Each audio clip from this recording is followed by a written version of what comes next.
નમસ્કાર વિદ્યાર્થી મિત્રો, મારી યુટ્યુબ ચેનલ વિદ્યાદીપમાં આપ સૌનું હાર્દિક સ્વાગત છે। મિત્રો, આજના વિડીયોની અંદર આપણે ધોરણ 11 વિષય છે હિન્દી, તેમાં દ્વિતીય સત્રમાં પાઠ 19, આ પાઠનું નામ છે ડંકા। આ પાઠના સ્વાધ્યાયનું સંપૂર્ણ સોલ્યુશન આજે આપણે આ વિડીયોની અંદર મેળવીશું।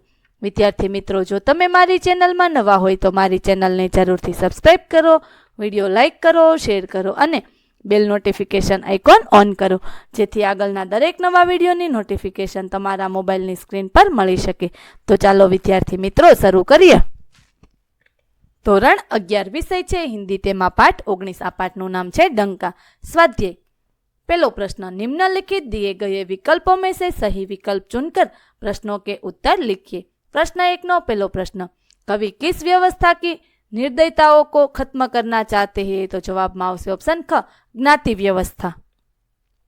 बीजो प्रश्न, कवि तरह तरह के धंधे को कैसा बनाना चाहते हैं? तो जवाब में आवशे ऑप्शन क, उत्कृष्ट। तीजो प्रश्न, कवि के विचार से ब्रह्मांड को कौन चलाता है? एक ईश्वर। चौथो प्रश्न, हर इंसान को क्या मिलने से दुनिया मुक्त हो जाएगी? समानता। त्यार पछी प्रश्न नंबर 2,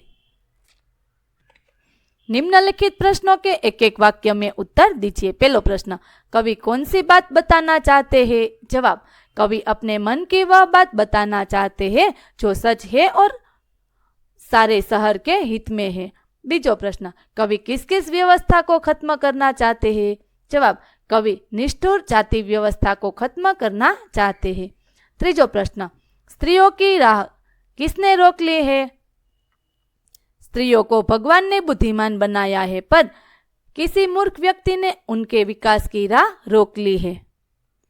चौथो प्रश्न, ईश्वर के बारे में संघर्ष की गुंजाइश क्यों नहीं है? जवाब, ईश्वर के बारे में संघर्ष की गुंजाइश नहीं है क्योंकि प्रत्येक व्यक्ति उसी ईश्वर की आराधना करना है जो सारी दुनिया का संचालन करता है, फिर आपस में लड़ने की क्या जरूरत है?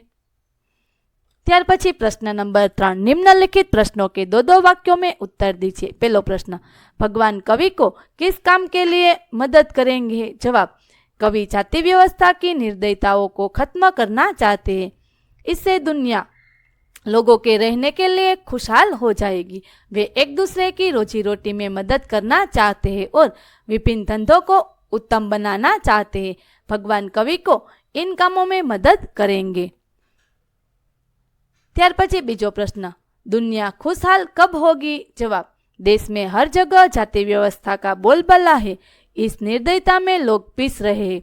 जाति व्यवस्था की निर्दयता ये समाप्त हो जाने पर दुनिया खुशहाल हो जाएगी।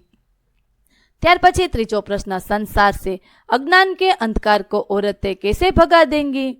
जवाब, औरतें बुद्धिमान होती है, यदि औरतों की बुद्धिमानी को बढ़ावा दिया जाए तो वे संसार से अज्ञान के अंधकार को भगा देंगी।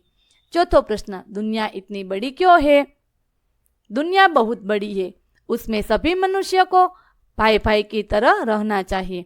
दुनिया इतनी बड़ी इसलिए है कि इसमें सभी लोग अच्छी तरह बच सके और रह सके। 5वां प्रश्न, कवि आदमी के हक के बारे में क्या कहते हैं? कवि दुनिया के हर इंसान को समानता देने के पक्ष में है।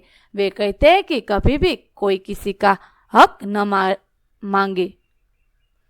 त्यार पछी प्रश्न नंबर 4, निम्नलिखित प्रश्नों के 5-6 पंक्तियों में उत्तर दीजिए। पहलो प्रश्न, डंका काव्य के आधार पर कवि क्या सीख देना चाहते हैं? डंका काव्य में कवि श्री भारती कहते हैं कि दुनिया के लोगों को खुशहाल बनाने के लिए जाति व्यवस्था रूपी निष्ठुरता को समाप्त किया चाहिए, स्त्रियों की बुद्धिमत्ता पर विश्वास किया जाए और उनके प्रति हो रहे अन्याय को दूर किया जाए। स्त्रियों को पुरुषों के समान ही विकास का अवसर दिया जाए। सारी दुनिया में एक ही ईश्वर की सत्ता है, फिर धर्मों के नाम पर लड़ने की क्या जरूरत है? लोग जगह के लिए युद्ध न करें, कोई किसी का हक न मांगे और सब समानता और स्वतंत्रता पूर्वक प्रेम भाव से रहे। इस प्रकार डंका काव्य में कवि लोगों को प्रेम, समानता, स्वतंत्रता और भाईचारे का संदेश देते हैं। बीजो प्रश्न, अच्छा जीवन किसे कहते हैं?